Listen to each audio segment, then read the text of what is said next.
शान्तमयं देवं निर्मलस्फटिकाकृतिम् आधारं सर्वविद्यानां हयग्रीवम् उपास्महे। या दुग्धापि न दुग्धेव कविदोग्ध्रुभिरन्वहं हृदि नः सन्निधत्तां सा सूक्तिधेनुः सरस्वती। श्री गुरुभ्यो नमः। वंदे संस्कृतमातरम्। सर्वेषां शुभसायं। द्वितीय दिने वयं स्मः मालविकाग्निमित्रनाटकस्य। अद्य नाटकस्य प्रथमाङ्कस्य कथां संक्षेपेण वदामि। ततः पूर्वं संस्कृतनाटकानि कथं नाटकानां प्रारम्भः कथं भवति इति किञ्चित् वक्तुम् इच्छामि। तत्र पूर्वरङ्गविधयः भवन्ति। प्रायः तत्र रङ्गदेवता पूजा भवति, बलि भवति, अनन्तरं वाद्यानां गायकानां सुशिर इत्यादि वेणु वाद्यानां तत्सर्वं श्रुतिलय तस्य परीक्षा भवति। तत्सर्वं समीचीनम् अस्ति वा इति। तत्र अन्यदपि कारणम् अस्ति। जनाः किमर्थं नाटकं द्रष्टुम् आगच्छन्ति? ते मनोरञ्जनार्थम् आगच्छन्ति। अतः ते श्रान्ताः भवन्ति। कार्यं कृत्वा एतत् नाट्यं भिन्नरुचेर्जनस्य बहुधाप्येकं समाराधनम् इति अस्मिन्नेव नाटकस्य वाक्यं। तत् भिन्नभिन्नरुचेः जनाः आगच्छन्ति। तेषां मनस्थितिः अपि भिन्ना भवति। अतः प्रारम्भे किं भवति इत्युक्ते वाद्यसङ्गीतं भवति। आरम्भे तद् मनसः समाधानकरी स्थितिः भवेत् इत्यपि आशयः अस्ति। अनन्तरं नाटकस्य निर्विघ्नतायै तद् पूजा भवति। एवं तत्सर्वं नेपथ्ये इत्युक्ते रङ्गमण्डपे साक्षात् केचन विधयः भवन्ति, अन्ये केचन नेपथ्ये भवति। इत्युक्ते इन् द ग्रीन् रूम् तथा जवनिका कर्टन् भवति खलु, तस्य पृष्ठभागे भवति। 19 विधिः नान्दी भवति। नान्दी इति प्रायः गत व्यायोगसमये अपि भवन्तः श्रुतवन्तः तत्पदं।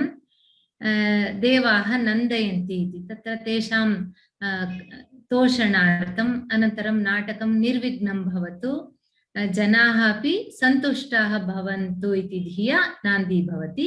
तद् अनन्तरं सूत्रधारः प्रविशति। इत्युक्ते 20 विधिः 19 विधयः भवन्ति। अनन्तरं नान्दी भवति, अनन्तरं सूत्रधारः प्रविशति। तेन सह एव एका नटी अपि आगच्छति, रङ्गमञ्चम् आगच्छति। तयोः सम्भाषणं सरससम्भाषणं भवति। तेन अद्यतन इत्युक्ते यस्मिन् दिने यस्य नाटकस्य प्रयोगः भवति तस्य विषये किञ्चित् पीठिका तयोः सम्भाषणेन एव ज्ञायते।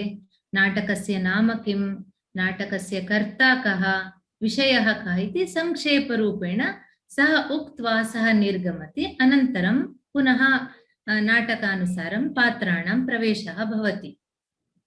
अत्र किञ्चित् प्रथमं पात्राणां परिचयं करोमि। सूत्रधारः अस्ति, यः स्टेज् मैनेजर् इति वदामः खलु, सः एव नान्द्यन्ते ततः प्रविशति सूत्रधारः इति। सामान्यतः संस्कृतनाटकः अस्मिन् वाक्येन एव एतेन वाक्येन एव आरम्भः भवति। सूत्रधारः सूत्रं धरति, सः स्टेज् मैनेजर् अस्ति। पारिपार्श्विकः परितः अथवा पार्श्वे भवति। इत्युक्ते नटः, नटस्य एव टेक्निकल् नेम् भवति। अत्र अस्मिन् मालविकाग्निमित्रनाटकस्य पात्राणां परिचयं करोमि। प्रथमं राजा अग्निमित्रः। नाटकस्य नाम मालविकाग्निमित्रम्। मालविकाम् अग्निमित्रं च अधिकृत्य कृतम् इदं नाटकम्। तत्र नाटक नामधेये कोऽपि गूढसङ्केतः नास्ति। साक्षात् पात्राणामेव नामानि सन्ति। अग्निमित्र इति राजा अस्ति, मालविका इति सा नायिका अस्ति। तयोः प्रेम प्रसंगम अधिकृत्य कृतम् इदं नाटकं मालविकाग्निमित्रनाटकम्। अतः प्रथमं पश्यामः। अग्निमित्रः एषः राजा, विदिशा इति नगरी, तत्र राजा, तस्य नाम अग्निमित्रः इति। विदूषकः, अस्मिन् नाटके तु विदूषकस्य पात्रम् अतीव प्रमुखं भवति। एषः महाराजस्य अतीव आप्तमित्रमपि, नर्मसचिवः, कार्यान्तरसचिवः, एवम् एतस्य भिन्न भिन्न नामानि भवन्ति। एषः अतीव कुशाग्रमतिः, भोजनप्रियः च। विदूषकस्य एव कथं भवेत् तस्य वेशभूषादिकम् इति नाट्यशास्त्रे अनन्तरं साहित्यदर्पणे अपि विश्वनाथः वदति। एषः विदूषकः अस्ति अत्र, तस्य नाम गौतमः इति। अनन्तरं महाराजस्य अमात्यः मन्त्री अस्ति वाहतकः इति। एतस्य अतीव प्रमुखं पात्रं नास्ति, तथापि एकवारं तस्य नाम स्मरन्तु। अनन्तरं हरदत्तः गणदासः इति आचार्यौ। गणदासः मालविकायाः नृत्यगुरुः, हरदत्तः अपि राजभवने सः अपि एकः द्वितीयराज्ञ्याः इरावत्याः नाट्यगुरुः, सः हरदत्तः। एतौ परस्पर उभावपि नाट्याचार्यौ, अतः सामान्यतः प्रतिस्पर्धिनौ। यतः सर्वत्र भवति खलु, यत्र विद्वत्तायाम् अनन्तरं शिष्य पाठने समानता अस्ति, स्पर्धा तु अतीव स्वाभाविकी भवति। अनन्तरं कञ्चुकी इति, एतस्य नाम मौद्गल्यः। कञ्चुक इति एतस्य नाम कथम् आगतम् इत्युक्ते, कञ्चुकम् इत्युक्ते लाङ्ग् कोट् एकं भवति, तत् धरति सः। तस्य कार्यं सामान्यतः अन्तःपुररक्षणम्, अन्तःपुरद्वारे एव तस्य स्थानं भवति। सः अपि अन्तःपुरे भवति, राज आस्थानस्य सः अपि एकः भागः। सारसिकः, वैतालिकः, एतेषां कार्यं महाराजस्य स्तुति पाठः। अनन्तरं स्त्रीपात्राणि, अत्र तु अस्मिन् नाटके स्त्रीपात्राणाम् एव आधिक्यम्। अस्माकं नाटकस्य प्रमुखपात्रधारिणी नायिका मालविका। एषा इदानीं राजकुमारी न, सा तु पट्टमहिषी धारिणी इति अस्ति, तस्याः परिचारिकारूपेण आगतवती अस्ति। तस्य किञ्चित् वदामि कथं सा अत्र आगता इति। मालविका माधवसेनः इति विदर्भदेशस्य राजा, तस्य अनुजा एषा मालविका। अस्मिन् नाटके राजतन्त्रमपि किञ्चित् आगच्छति। माधवसेनः मालविकायाः विवाहं विदिशा महाराजेन अग्निमित्रेण सह कर्तुम् इच्छति स्म। तदर्थं सः मन्त्री, तस्य मन्त्री सुमतिः इति अस्ति। अनन्तरं सुमतेः अनुजा अस्ति एका कौशिकी इति, तयोः साकं मालविका अपि प्रस्थिता विदिशां प्रति। मार्गमध्ये किं भवति इत्युक्ते, चोराः आक्रमणं कुर्वन्ति, सः सुमतिः चोरैः मारितः। अनन्तरं सा मन्त्री सहोदरी, सा पलायनं करोति। सा कथमपि प्राणरक्षणं कृत्वा अत्रैव अस्मिन् विदिशानगरम् आगच्छति। परिव्राजिका अत्र अस्ति खलु, परिव्राजिका इत्युक्ते बौद्धसन्न्यासिनी रूपेण सा अपि अस्मिन् अन्तःपुरे सा अपि अस्ति। महाराज्ञ्याः धारिण्याः किञ्चित् यदा तस्याः मार्गदर्शनं करोति। इदानीम् अस्मिन् अवसरे, अस्मिन् यदा नाटकस्य आरम्भः भवति, इदानीं सा मन्त्रिणः सहोदरी परिव्राजिका रूपेण अस्ति धारिण्याः अन्तःपुरे। मालविका किं भवति, सापि असहाया तत्रैव नर्मदातीरे केनचित् दृष्टा। सः किं करोति, सः यः मालविकां पश्यति, तत्रत्य सामन्तराजः वीरसेनः इति आसीत्। सः वीरसेनः धारिण्याः सहोदरः। सः किं चिन्तयति वीरसेनः, एषा तु तरुणी अत्यन्तसुन्दरी अस्ति, एतां मम अग्रजायै समर्पयामि, सा एव यथोचितं करोतु इति मालविकाम् आनीय धारिण्यै समर्पयति। धारिणी मालविकां पश्यति, एषा अत्यन्तसुन्दरतरुणी, प्रायः सत्कुलीना इति भाति, अतः नाट्यविद्यायाम् एतस्याः शिक्षणं कारयामि इति सा चिन्तयति। तदर्थं गणदासः इति नाट्याचार्यस्य समीपं मालविकां नयति। मालविका तत्र नाट्यं शिक्षितुम् आरम्भं करोति। एवम् अत्र अस्मिन् प्रथमाङ्के एवम् अस्ति कथायाः भागः। इरावती इति अन्या राज्ञी, एषा अपि धारिणी पट्टमहिषी इरावती अपि तत्र राजानः बहु वल्लभाः इति पूर्वं तथा आसीत्। भिन्नभिन्नकारणैः महाराजानां बहुपत्नीत्वं तत् सर्वैः सम्मतम् आसीत्, किन्तु अत्र एकः अंशः गणनीयः। यद्यपि तादृशी व्यवस्था आसीत्, महाराजः स्वमर्यादाम् उल्लङ्घनं न करोति सः, अतः एतादृश कष्टप्रसङ्गाः आगच्छन्ति। अस्तु, इदानीं धारिणी पुनरेकं वदामि। मालविका अस्य नाटकस्य नायिका। इदानीं पट्टमहिषी धारिणी अस्ति खलु, तस्य समीपे सा परिचारिका, किमपि तस्य साहाय्यं करोति, अनन्तरं नाट्यमपि शिक्षन्ती अस्ति।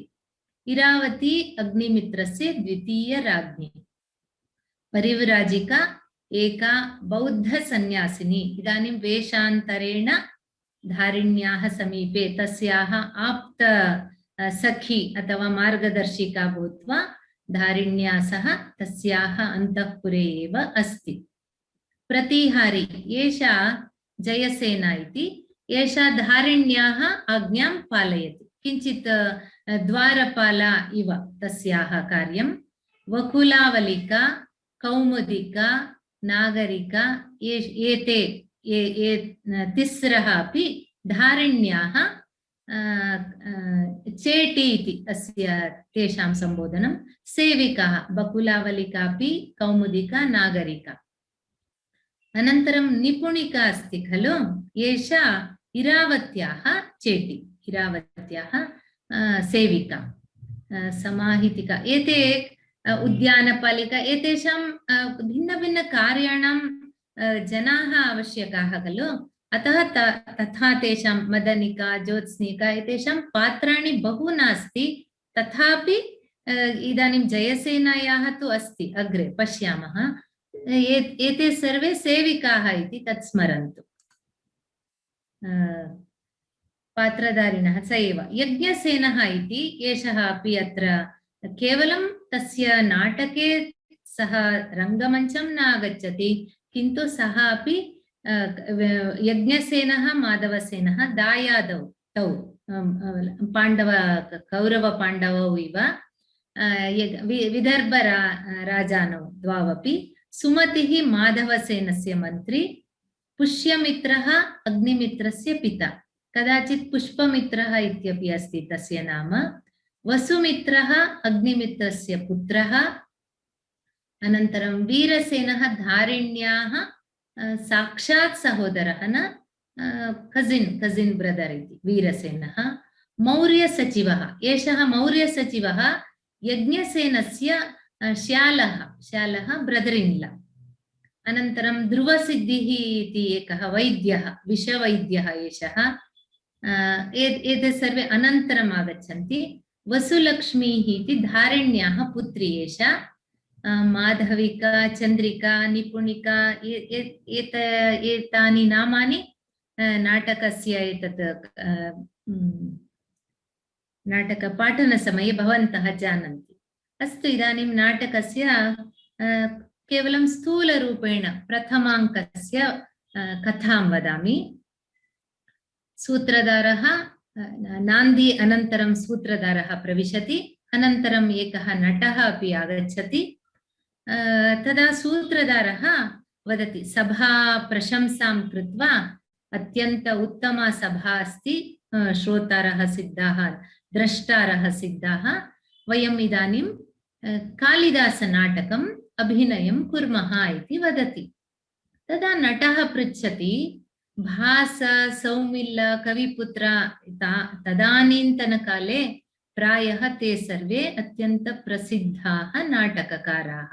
भासस्य विषये जानीमः एव, भासः कालिदासात् पूर्वकालीनः नाटककारः। अतः भासः, सौमिल, रामिल इति द्वौ प्रसिद्ध नाटककर्तारौ आसन् इति श्रूयते। तेषां कृतिविषये किमपि एतद् न प्राप्तम्। अतः कविपुत्र इत्यपि कस्यापि नाम वा अथवा अन्वर्थनाम वा एतेन किं ज्ञायते, न कालिदासात् पूर्वं बहवः नाटककाराः, प्रसिद्धाः नाटककाराः आसन् इति श्रूयते। सः पृच्छति नटः, किमर्थं तेषां प्रसिद्धानां नाटककर्तॄणां नाटकं विहाय कालिदास इति नूतनकवेः नाटकं किमर्थम् इति पृच्छति। तदा सूत्रधारः वदति, न तथा न वदतु, तत् प्रसिद्धश्लोकमेकं सः वदति, पुराणमित्येव इति, तत्सर्वं नाटक पठनसमये पश्यामः। अस्तु, सः वदति, तथा न वक्तव्यम्, आधुनिकानामपि तत् स्वीकरणीयं, केवलं पुराणम् इति, पूर्वतनम् इति केवलं तादृशमेव स्वीकरणयोग्यम् इति न। अतः इदानीं कालिदासमहाकवेः मालविकाग्निमित्रनाटकम् अस्मिन् वसन्तोत्सवे, तस्य कालनिर्देशः अपि भवति। वसन्तोत्सवः इत्युक्ते तत्र काकतालीयतया अस्माकं नाटकस्य आरम्भः अपि वसन्तोत्सवसमये, श्वः वसन्त ऋतोः प्रथमदिनं प्लवनाम संवत्सरस्य आरम्भः, नाटकस्य आरम्भः अपि अस्मिन् वसन्तोत्सवे। वसन्त ऋतौ ऋतुराजः सः, वसन्त ऋतौ अनेक सांस्कृतिककार्यक्रमाः भवन्ति स्म, नाटकानि, नृत्यादीनि, गायन, इदानीमपि सर्वत्र वयं पश्यामः। वसन्त ऋतौ सर्वत्र प्रकृतौ अपि सर्वत्र किं भवति, एतद् शिशिर ऋतोः अन्त्यं भवति, अनन्तरं सर्वत्र वृक्षाः पल्लविताः भवन्ति, अत्यन्त वर्णरञ्जितानि पुष्पाणि भवन्ति, सूर्यस्य आतपः अपि अतीव तीक्ष्णः न भवति इदानीम्। अनन्तरम् अग्रे अग्रे तापः वर्धमानः एव भवति। इदानीं सोढुं शक्यते, सः न तद् प्लेजेंट इति वदामः, सर्वत्र तादृशः परिसरः भवति। जनाः अपि किमपि उत्सवम् आचरितुम् इच्छन्ति। वयं भारतीयाः उत्सवप्रियाः। उत्सवः इत्युक्ते किम्, अस्माकम् उत्साहवर्धनं भवति। उत्साहवर्धनं कथं भवति, एवम् एतद् भोजने तु विविधभोजनानि भवन्ति एव उत्सवदिनेषु, तेन सह एव सांस्कृतिक उत्सवाः अपि भवन्ति। तत्र नाटकानां प्रदर्शनं भवति, कुत्रचित् नृत्यादीनां भवति, अनन्तरं रामायण, महाभारत, भागवत एतेषां उपन्यासकार्यक्रमाः भवन्ति। एवं जनाः किञ्चित् तेषामपि श्रान्तजीवनेन किञ्चित् ते विश्रान्तिं प्राप्तुम् इच्छन्ति, मनसः अपि आनन्ददायकः भवति। अतः वसन्तोत्सवे एतस्य नाटकस्य आरम्भः इति सः सूत्रधारः सूचयति। तदा एव अग्रिमपात्राणां विषये किञ्चित् उक्त्वा, तत्र पश्यतु, द्वे सेविके आगच्छतः इति सः किञ्चित् सूचनां दत्त्वा रङ्गमञ्चात् निष्क्रमति। तत्र धारिण्याः चेटीद्वयं बकुलावलिका अनन्तरं कौमुदिका इति, तेषां कालिदासस्य अत्र किञ्चित् वक्तुम् इच्छामि। You have to admire the way Kalidasa introduces the characters. अत्र बकुलावलिका अस्ति, अनन्तरं कौमुदिका अपि अस्ति। द्वयोः सा किं वदति, बकुलावलिका वदति, अहं मालविकायाः सा नृत्यं शिक्षन्ती अस्ति खलु, तस्याः नृत्यस्य प्रगतिः कथम् अस्ति इति ज्ञातुं अहं गच्छामि, आचार्य गणदासस्य समीपं गच्छामि इति सा वदति। तस्याः पुरतः एव अन्या चेटी आगच्छति, किन्तु सा एतां न पश्यति एव। सा तस्याः हस्ते एकम् अङ्गुलीयकम् अस्ति, नागमुद्रिका, मुद्रिकायाः उपरि सर्पस्य, नागस्य चिह्नम् अस्ति। तां मुद्रिकां हस्ते गृहीत्वा तमेव पश्यन्ती आगच्छति। एतत् परस्परं चेट्योः परस्पर परिहासः, किं मां न पश्यति एव इति एषा निन्दनं करोति। सा कारणं वदति, ओहो एतस्य सौन्दर्यं दृष्ट्वा अहम् अत्रैव मम मनः एतदेव निध्यायन्ति, एतदेव ध्यायन्ती आगतवती, अतः न लक्षितवती इति। अनन्तरं तयोः सम्भाषणेन ज्ञायते यत् महाराज्ञी धारिणी मालविकायाः नृत्यविषये सा किम् अधिकं आचार्यसकाशात् पठितवती, शिक्षितवती, आचार्येण शिक्षितवती इति ज्ञातुम् एका चेटी नाट्याचार्यस्य समीपं गच्छति, गन्तुं धारिण्या आदिष्टा अस्ति। अन्या स्वर्णकारस्य सकाशात्, शिल्पकारस्य सकाशात् तां नागमुद्रिकां सः नूतनतया कृतवान् आसीत्, तां नागमुद्रिकां महाराज्ञै दातुं सा अपि प्रस्थिता अस्ति, सा अपि आगच्छन्ती अस्ति। द्वयोः मेलनं तत्र अस्माकं पुरतः तत्र भवति। ते सामान्यस्त्रियः, ते किम् अन्तःपुरे अपि सर्वं भवति एव, गासिप् भवति, सर्वं मानवसहजस्वभावस्य चित्रणं नाटकेषु अतीव रमणीयतया द्रष्टुं शक्यते। तयोः सम्भाषणेन मालविकायाः अनन्तरं महाराजस्य, तयोः तेषां मेलनं किञ्चिदपि न प्राप्तं।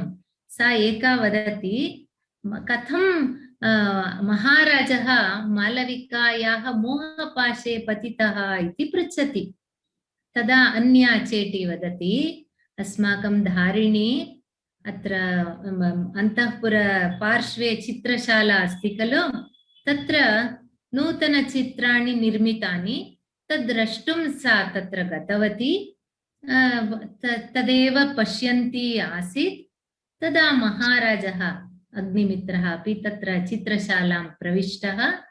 तत्र एकस्मिन् चित्रे महाराज्ञी तस्याः अन्तःपुरस्त्रियः आसन्। महाराज्ञ्याः पार्श्वे एव एका अत्यन्तसुन्दरतरुणी आसीत्। महाराजस्य सहजतया सा अतीव आकर्षितः भवति तस्याः सौन्दर्येण। तस्याः विषये महाराज्ञीं धारिणीं पृच्छति, का सा, भवत्याः पार्श्वे अस्ति खलु, तस्याः नाम किं, कुतः आगता सा इति पृच्छति। एषा यद्यपि महाराज्ञी स्त्री सहज ईर्ष्या स्वभावः तस्याः, सा किमपि न वदति, यत् तद् न श्रुतम् इव अभिनयं करोति। तद् एषः किमपि पृच्छति, अहं तद्विषये किमपि न जानामि इव नटति। किन्तु तत्रैव तस्याः पुत्री वसुलक्ष्मीः, सा किमपि क्रीडन्ती आसीत्। सा तस्याः बालानां तथैव खलु स्वभावः, ते किमपि सत्यं न वदन्ति, किमपि वञ्चनं तत्सर्वं ते न जानन्ति। अतः यदा महाराजः पृच्छति तस्याः तरुण्याः विषये, सा किं वदति, पितरम् उद्दिश्य सा वदति, तस्याः नाम मालविका इति वदति। महाराजस्य इदानीं मालविकायां महाराजस्य मनः लग्नः तत्रैव अस्ति। कथं तां साक्षात् पश्यामि, एकवारं वा मेलनीयम् इति तस्याः मनसि तादृशी अवस्था अस्ति। अनन्तरम् एतन्मध्ये किञ्चित् राजतन्त्रविषयः भवति। यज्ञसेनस्य सन्देशः आगच्छति। सः तस्य एषः मौर्यसचिवः अस्ति खलु, तस्य नाम न सूच्यते नाटके, मौर्यसचिव इत्येव। सः अग्निमित्रस्य कारागारे बन्धितः सः। अनन्तरं माधवसेनः यज्ञसेनेन बन्धितः। इदानीं यज्ञसेनस्य पुरुषः अग्निमित्रस्य समीपे अस्ति, बन्धितः अस्ति। माधवसेनः यज्ञसेनेन बन्धितः अस्ति। अतः अग्निमित्रः किं सन्देशं प्रेषितवान्? प्रायः पूर्वं माधवसेनः मुच्यताम्, बन्धनात् सः मोचयितव्यः इति प्रेषितवान् आसीत् अग्निमित्रेण। तदर्थं यज्ञसेनः प्रत्युत्तरं प्रेषयति। मम एकः नियमः अस्ति, यदि मौर्यसचिवः मुच्यते तदा अहं माधवसेनस्य मोचनं करोमि इति सः अपि एवं सन्देशं प्रेषयति।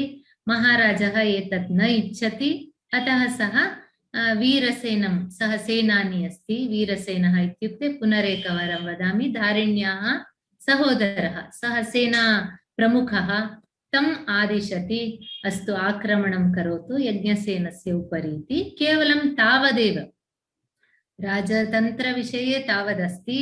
अनन्तरम् अग्निमित्रः कीदृशः राजा, नायकः अत्र नाटके? सः धीरललितः इत्युक्ते सः स्वकार्यं सर्वं समर्पकतया करोति, किन्तु अधिककार्यं राज्यभारे तस्य अधिका आसक्तिः नास्ति।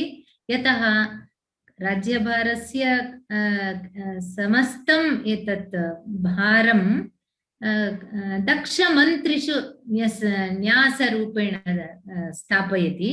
सः किञ्चित् यद् अधिकं यत्र स एव दृष्ट्वा तेन द्रष्टव्यं भवति तादृशकार्यं सः करोति। नो चेत् तस्य जीवनं सुखमयम् अस्ति। तस्य सांस्कृतिक अन्य विविधकलासु आसक्तिः अस्ति। तथा यदा आवश्यकता अस्ति सः राजकार्ये मनः तस्य मनः तत्र भवति। अस्तु, अत्र इदानीं राजतन्त्रस्य विषयः तथा जातः। अनन्तरं पुनः अग्निमित्रस्य तथा गौतमस्य तयोः वार्तालापः। तद् अतीव बहु गौतमस्य तत् चातुर्यं वयं द्रष्टुं शक्नुमः। महाराजस्य इङ्गितं, मनसः आशयं सः जानाति। कथमपि महाराजः मालविकां द्रष्टुम् इच्छति इति। एषः गौतमः उक्तवती खलु, सः अतीव चाणाक्षमतिः। सः किं करोति, गणदत्त हरदास द्वावपि नाट्याचार्यौ, सः तयोः किमपि एकस्य समीपं गत्वा अन्यस्य विषये किमपि वदति, पुनः गणदासस्य समीपं गत्वा हरदासस्य विषये सः भवन्तं किमपि न जानाति, नाट्यविषये अधिकं न जानाति, केवलं जीविका विद्या इति करोति, किमपि एवं करोति। एतेन द्वावपि इदानीं परस्पर क्रुद्धौ। ते महाराजस्य समीपम् आगच्छतः, आगत्य न्यायनिर्णयं पृच्छतः। तदा महाराजः वदति, अहं कथम् एतस्य विषये वदामि, धारिणी देवी एव एतत् अस्मिन् विषये वक्तुं सा एव समर्था इति महाराजः वदति। सः अपि चतुरः एव, यतः गणदासः धारिण्या नियोजितः मालविकां पाठयितुम्। अनन्तरम् इदानीं द्वयोः नाट्याचार्ययोः विद्वत्तायाः परीक्षा भवेत्। तौ द्वावपि पूर्वमेव प्रायः तयोः नाट्यस्पर्धा जाता, तद्विषये अत्र न भवति। अतः सा परिव्राजिका सूचयति, नाटकं तु प्रयोगविज्ञानं, केवलं थियरिटिकल् न, यत् प्रयोगे भवति तदेव नाट्यं प्रयोगविज्ञानम्। अतः इदानीं भवतां याः शिष्याः सन्ति तासां द्वारा नाट्यप्रदर्शनं यदि भवति तदा भवतोः विद्वत्तायाः परीक्षा भवति, न्यायनिर्णयः सुलभः भवति इति सा उपायं सूचयति। इत्युक्ते गणदासस्य शिष्या सा प्रायः एका स्पेशल्, सा एव 1-to-1 तस्याः एतत् कोचिङ्ग् भवति स्म मालविकायाः। अतः गणदासस्य विद्वत्ता परीक्षार्थं मालविका नाट्यं करोति। अनन्तरं हरदत्तस्य शिष्या इरावती आसीत्। तथा द्वयोः शिष्ययोः नाट्यस्पर्धा भवतु, अनन्तरं तत् निर्णयं कुर्मः इति सा परिव्राजिका सूचयति। धारिणी तु एतत् किञ्चिदपि न इच्छति। सा कथं मालविकां महाराजस्य पुरतः यथा न आगच्छेत् तथा कथं उपायं करोमि इत्येव तस्याः मनसि। किन्तु इदानीम् अनिवार्यं नाट्याचार्यौ तौ द्वावपि अतीव श्रेष्ठौ नाट्याचार्यौ आस्थानस्य। ते यदि कुपिताः भवन्ति तदा सम्यक् न भवति। अनन्तरं स्पर्धा इत्युक्ते केवलम् एकस्मिन् प्रकोष्ठे एका नाट्यं करोति, एकः पश्यति, तथा न। तद् महाराजः अपि भवेत्, तत्र महाराज्ञी अपि भवेत्। अतः तेषां सम्मुखे एव नाट्यस्पर्धा भवेत्। एवम् एतत् सर्वं गौतमः कथम् उपायं करोति इत्युक्ते अग्निमित्रः किमपि न वदति, सर्वं स्वयं धारिणी एव एतस्याः नाट्यस्पर्धायाः विषये अनुमतिं तया दातव्यं, तथा सः कारयति। अस्तु, नाट्यस्पर्धा भवति। तावत् पर्यन्तं नाट्यस्पर्धा अग्रिमद्वितीयाङ्के भवति। एतत् सर्वम् इदानीं निश्चितं। मालविकायाः एतत् नाट्यस्पर्धा भवति, अनन्तरं हरदत्तशिष्यायाः भवति, अनन्तरं न्यायनिर्णयः भवति। एतत् सर्वम् इदानीम् एतावत् पर्यन्तं प्रथमाङ्कस्य कथापरिचयः। इदानीं पश्यामः किमिति। साक्षात् नाटकं गच्छामः। यदि प्रश्नाः सन्ति एतन्मध्ये नाटकस्य आरम्भात् पूर्वं प्रश्नाः सन्ति चेत् तत् वयं पश्यामः। प्रश्नः इत्युक्ते केवलम् एतद् ध्वनिः न श्रूयते इति अस्ति। प्रायः भवता तत्र तान्त्रिकदोषः स्यात्। अत्र तु सम्यक् अस्ति इति मन्ये। अतः साक्षात् नाटकस्य आरम्भं कुर्मः। तत्पूर्वं किमपि संस्कृतनाटकविषये किमपि प्रष्टुम् अस्ति चेत् पृच्छतु, पश्यामः। अनन्तरम् एतत् नास्ति इति मन्ये। स्टडी मेटीरियल् विषये कः पृष्टवान् अस्ति। सत्यं तद्दिने अहं तु सूचितवती नाटकस्य एतत् प्रतिकृति स्वीकुर्वन्तु इति, किन्तु तत् प्रेष्यते। अहं सूचितवती अस्मि, PDF रूपेण वा तद् नाटकस्य मेटीरियल् प्रेष्यते। तदनन्तरं भवन्तः तस्य कापी कारयित्वा तद् नोट्स् किमपि लेखितुम् इच्छन्ति चेत् कर्तुं शक्नुवन्ति। प्रायः अद्यैव पुनरेकवारं सूचयामि तद्विषये। अस्तु।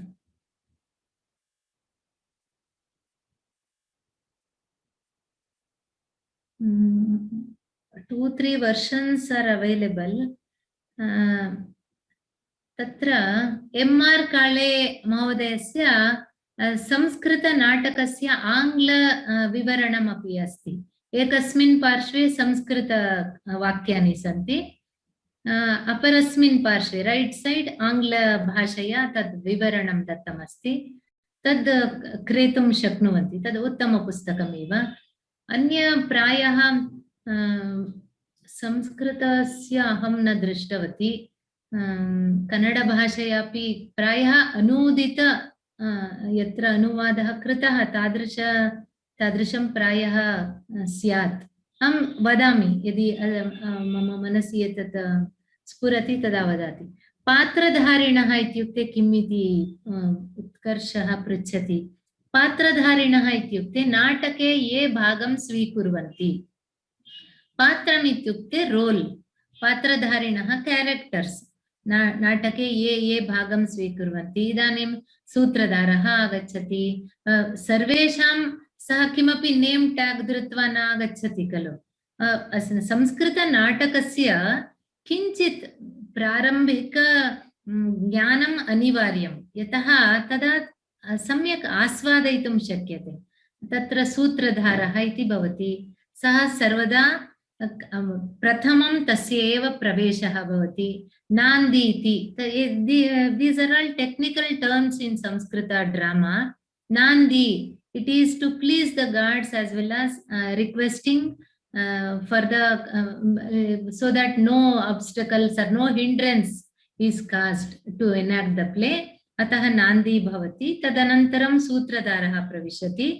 सूत्रधारेण सह एका नटी, it can be a female or it can be another male character, both they come to the stage. अतः पात्रधारिणः इत्युक्ते ये पात्रम् इत्युक्ते रोल्। इदानीम् अग्निमित्रस्य पात्रम् एकः नटः करोति, मालविकायाः पात्रम् अन्या एका करोति। तथा सर्वेषां कथायां येषां नामानि सन्ति ते पात्रं स्वीकृत्य अभिनयं कर्तुम् अत्र रङ्गमञ्चम् आगच्छन्ति, ते पात्रधारिणः।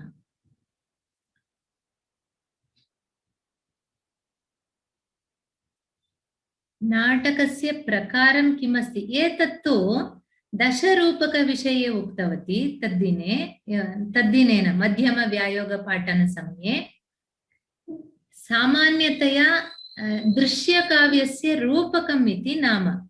अस्तु वा, नाटकम् इति किम्, एतद् वयं सामान्यव्यवहारे नाटकम् इति सर्वेषां दृश्यकाव्यानां नाम भवति, किन्तु दशविधरूपकेषु रूपकम् इति दृश्यकाव्यस्य नाम। किमर्थं रूपकम् इति, अभिनयेन प्रदर्श्यते, रूप्यते इति। all the types of दृश्यकाव्य they are called as रूपकास्। तत्र नाटकं, प्रकरणं, बाणः, डिमः, व्यायोगः, समवकारः, वीथि, अङ्कः, ईहामृगः, किं डिमः, एवं दशविधाः सन्ति। नाटकम् अपि एकं तत्र अन्यतमं। नाटक is also one form of दृश्यकाव्य।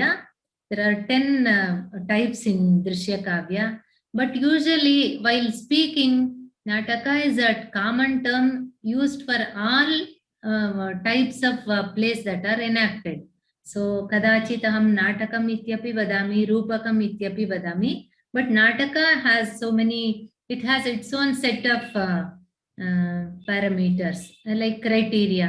Evam ankaha, so many acts should be there, the hero should be like this. So many different rules are laid down in Dasharupaka, Dhananjayasya Dasharupake. Tat sarvam asti. Tadeva बहु नाटकविषये ये ज्ञातुम् इच्छन्ति तादृशपुस्तकानि सन्ति। विश्वनाथस्य साहित्यदर्पण, बहु एतेषु लक्षणग्रन्थेषु संस्कृतकाव्यस्य नाटकस्य विषयाः सन्ति, विवरणम् अस्ति। अतः नाटकं केवलम् एकं दृश्यकाव्यस्य प्रकारं तावदेव। सामान्यतया नाटक इति दृश्यकाव्यस्य common word used, that's all.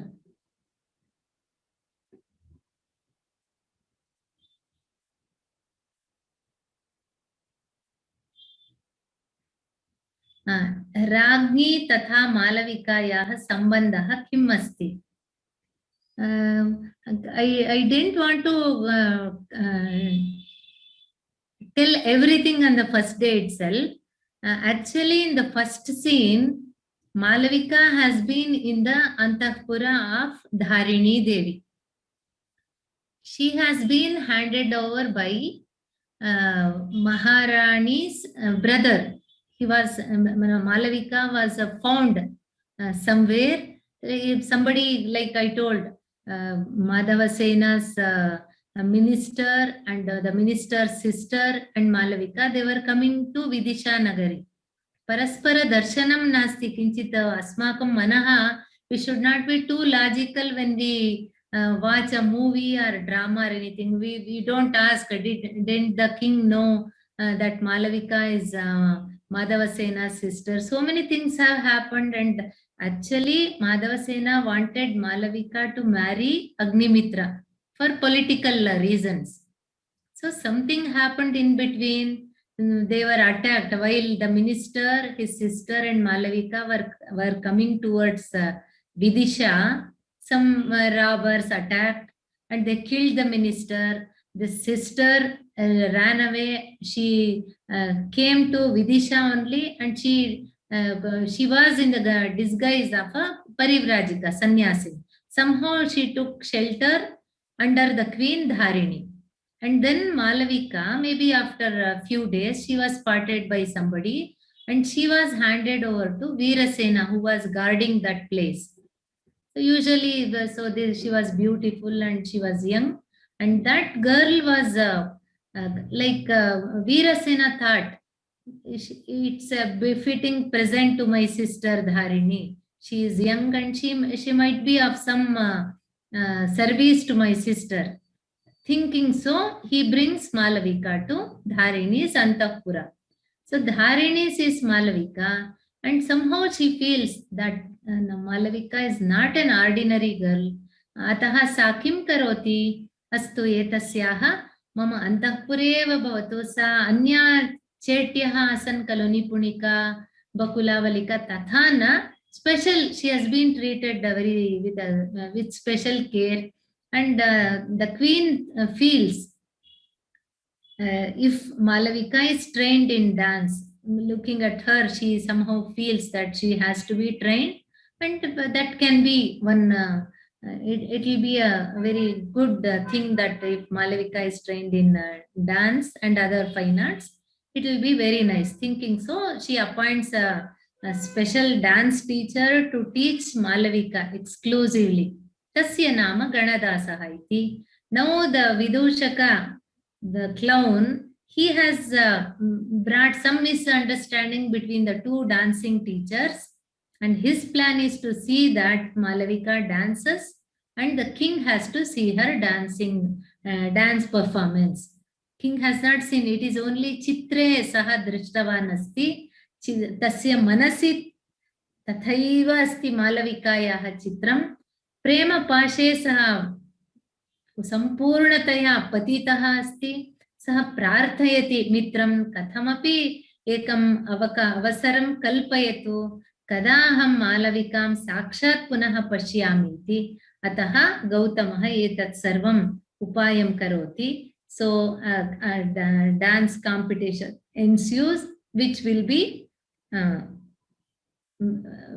be viewed by everybody because they have to judge who is the best dance master. So etat sarvam bhavati. Kannada bhashaya prayah aham na drishtavati Malavikagnimitra natakasya. Prayatnam kurvantu kripaya, ahamapi na janami. Opera ityukte samanyatah kim bhavati ityukte पात्राणि एव गीतमपि गायन्ति. अहं यत् जानामि तदेव प्रायः यथामति वदामि. अपेरा इत्युक्ते तत्र पात्राणि एव गीतमपि गायन्ति.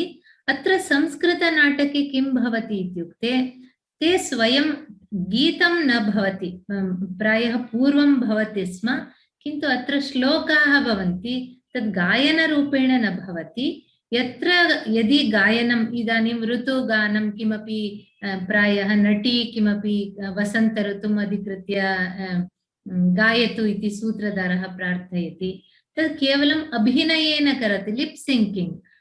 पूर्वे नेपथ्येन तत्र kutupa iti. Kutupa is the technical term which refers to the musical ensemble. Like it can be tantri vadya, veena, violin, all that. And avanadha, mridangasya tu Samskrita natake ativa pramukham patram asti. Mridangasya Muraja Pushkara ityapi nama asti. Tadrisha avanadha, that percussion instruments. Anantaram Sushira iti. Sushira ityukte wind instruments. Tatha Venu, prayah tadev tasya bhinna bhinna prakaraha bhavanti.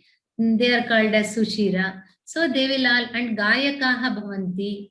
Etat sarvam rangamanche teshameva they are assigned a proper place in the stage. And these actors, they will be in the center stage. Ubhayatra javanika bhavati. Curtains will be there. And Samskrita natakasya anyadekam vaishishtyam ityukte. There won't be any change of scene, like the screen doesn't usually we see nowadays we see some other scene that backdrop is put like that, but usually so in those days this was the practice, and they had to make arrangements in such a way that one side is entrance, the other side is exit. That is the only understanding between the roles. Patranam tesham paraspara tadrishi vyavastha bhavati sma. And if there is a scene change, usually they used to go round on the stage, and one full complete round, it meant the scene has changed. So rathasya abhinayaha tad ashvanam etat gatihi idanim abhignana shakuntale dushyantah ratharudaha agachati. Tat sarvam rangamanche katham darshayitum shakyate. Sarvam abhinayadvara eva. Sah bahuduram agachati ityukte prayah द्वित्राः चक्राकारेण सः तत्र गच्छति तथैव तादृशी व्यवस्था भवति स्म. Usually once the curtain rises, there won't be any more curtain down, this thing, nothing like that. So they had to prepare in such a way that all the symbolic representation on the stage.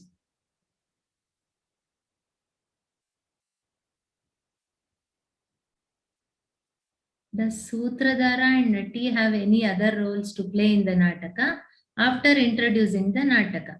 Prayaha nasti. Sutradharasya prayaha antime ante Natakasya ante Bharatavakyam iti bhavati kalo. Where all the characters, they come on the stage, they kim Bharatavakya ekam shlokam samanyatah sarvatra सर्वे सुखेन भवन्तु सर्वत्र काले वर्षतु पर्जन्यः पृथिवी सस्यशालिनी अथवा महाराजस्य राज्ये सर्वं सुखमयं भवतु प्रजाः सुखिनः भवन्तु इति तादृश भरतवाक्यं भवति.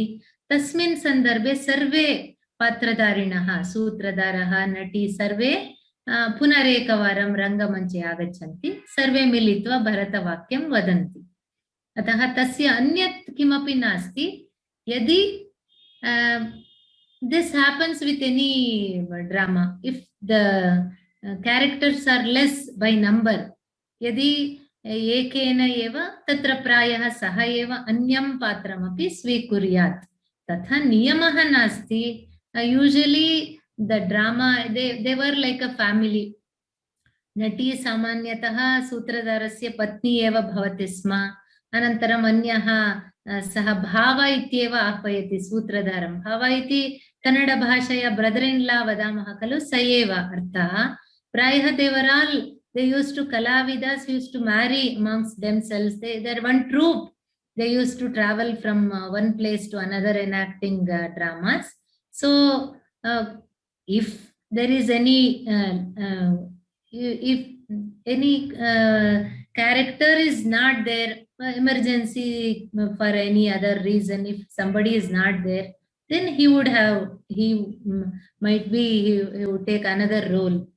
That might happen. There is no hard and fast rule that so far Sutradharaha Nati tesham patram केवलम् आरम्भे आगच्छतः तावदेव नाटकस्य परिचयं किं नाटकं कः नाटकस्य कर्ता सूक्ष्म नाटकस्य नाम किं तद् उक्त्वा ते प्रायः निष्क्रमन्ति।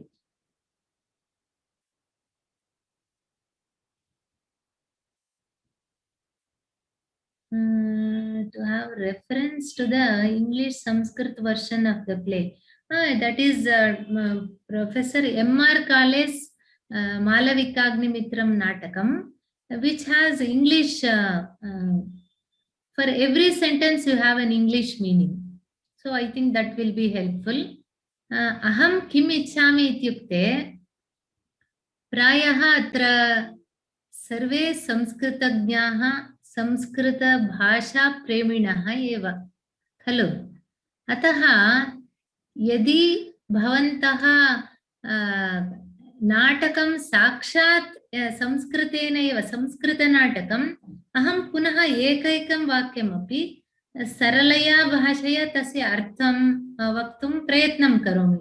यत्र श्लोकाः सन्ति तत्र तस्य तात्पर्यं तस्य अन्वयः प्रतिपदार्थः यत्र आवश्यकः तत्र वदामि, नो चेत् भावार्थं श्लोकस्य वदामि। अतीव सरलया भाषया नाटकस्य अर्थः यथा स्पष्टः भवति तथा वक्तुं प्रयत्नं करोमि।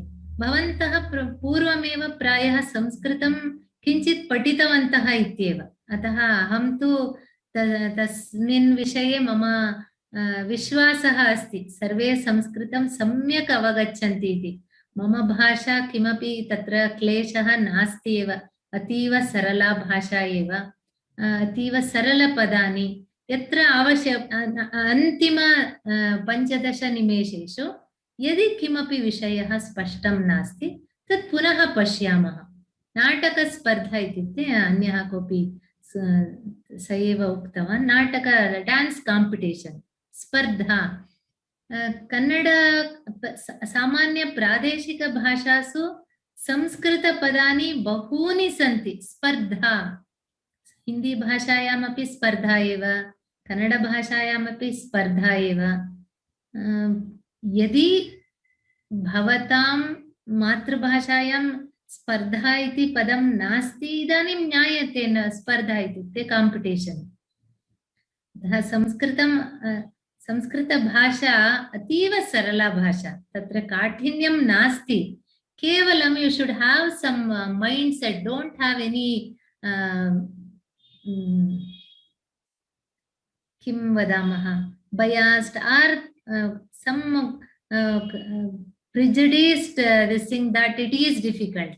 कृपया तथा न चिन्तयन्तु। संस्कृतभाषा सरला अस्ति, सुन्दरभाषा, अतः श्रोतुमपि सुलभम्, अर्थः स्पष्टं भवति। यत्र आवश्यकं तत्र पुनरेकवारं वदामि, यत्र अग्रे पश्यामः एकैकवाक्यस्य अर्थम् अहं वदामि। यदि शक्यते तस्य PDF अपि प्रेषयितुम् अहं प्रार्थयामि। अतः भवतां समीपेपि एका प्रतिकृतिः अस्ति चेत् तत्र लेखितुं शक्नुवन्ति, तस्य अर्थः का, पुनः अनन्तरं पठितुम् इच्छन्ति चेत् तद् अनुकूलाय भवति। अतः प्रायः अद्य सर्वेषां श्वः युगादि पर्वदिनं प्लव नाम संवत्सरः। प्लव इति स्माल् बोट्, एष इदानीन्तनकाले तु अस्य आवश्यकता अतीव अस्ति। सर्वत्र संकटकर परिस्थितिः, something to make us cross this hard times. प्लव संवत्सरः सर्वेषां शुभम् आतनोतु। सर्वे पुनः नूतन उत्साहेन अधिक काव्यानि पठामः, अस्माकं संस्कारः वर्धते, संस्कृतविषये प्रीतिः इतोपि वर्धते। अतः तत्सर्वं परश्वः साक्षात् नाटकस्य कथां किमर्थम् उक्तवती इत्युक्ते तत्र साक्षात् नाटकस्य यदा आरम्भः भवति मध्ये पात्राणां परिचयः क्रियते चेत् तेन पुनः मध्ये स्थगितं भवति नाटकस्य गतिः। तद् मास्तु इति धिया कथां प्रथम अङ्कस्य कथां संक्षेपेण उक्तवती। रोचकप्रसङ्गाः सन्ति, गौतमस्य उपायाः. Let us not have too much of logic. How does he do? How can he have so many wives? It was all allowed in those days. Rajanah bahupatnitvam tu, it was accepted in that time, in that society. Let us not bring any, let us enjoy how Kalidasa takes us in that path. मध्ये मध्ये इदानीं नाटकस्य तु अतीव कष्टकर एतदस्ति, editing न भवति, साक्षात् पात्रधारिणः रङ्गमञ्चम् आगत्य ते कुर्वन्ति, अतः too much of minute observations regarding their dress or how could this happen. Let us not bring those things. Let us enjoy the dialogues are very, very beautiful. So to have that, this actually is you should have that mindset to enjoy the drama thoroughly. And so many things, the chetis talk with each other, they are human beings, whether they are from the royal family or anything. Human nature, it will never, it will definitely exhibit its true traits wherever it is. So all these subtle things, let us pay attention to these things. And how, see, Kalidasasya Kalaha Chaturtha Shatakam, 4th century, how much of human psychology he has studied, and how, see, we have forgotten to enjoy nature. Now, of course, with this pandemic and other things, at least we are at home and we see the trees blossom and we try to appreciate that. Otherwise, everybody, we are, it's just some racing to, I don't know towards what achievement. Atah मनसः समाधानकरी स्थितिः सर्वत्र अस्मान् परितः पश्यामः कथमस्ति. You can also just have one basic this thing, training to your mind. I appreciate nature. Kalidasa, very small one instance I'll tell. Ashoka Vrikshasya Dohadam iti. That's a ritual that happens in Samskrita Kavyas. So this Ashoka Vriksha to sprout or to have new foliage and flowers, a beautiful lady should just mildly, she has to dress up nicely and she has to kick the trunk of the tree. These are all very special characteristics of Samskrita drama. So let us take it that way. Let us not be too much of analysis. Let us not do and enjoy the play to the fullest extent. Astu परश्वः नाटकस्य आरम्भं निश्चयेन करोमि. तत्र power PPT मध्ये तद् नाटकस्य script तु आगच्छति. अहं पुनरेकवारं तत्र स्मारयामि. तस्य PDF किमपि प्रेष्यते चेत् अनुकूलकरं भवति. अस्तु, सर्वेषां पुनरेकवारं नूतनवर्षस्य हार्दिकशुभाशयाः. सर्वे वयं सर्वे इदानीम् अस्माकं प्रतिदिनं वदामः सर्वे भवन्तु सुखिनः, सर्वे सन्तु निरामयाः, सर्वे भद्राणि पश्यन्तु, मा कश्चित् दुःखभाग् भवेत्. ओम शान्ति शान्ति शान्तिः. प्रतिदिनं सर्वे निरामयाः इत्युक्ते रोगरहिताः भवामः, सुखिनः भवामः, कश्चिदपि दुःखं न अनुभूयात् तथा प्रार्थनां कुर्मः. सर्वेषां शुभमस्तु. शुभरात्रिः.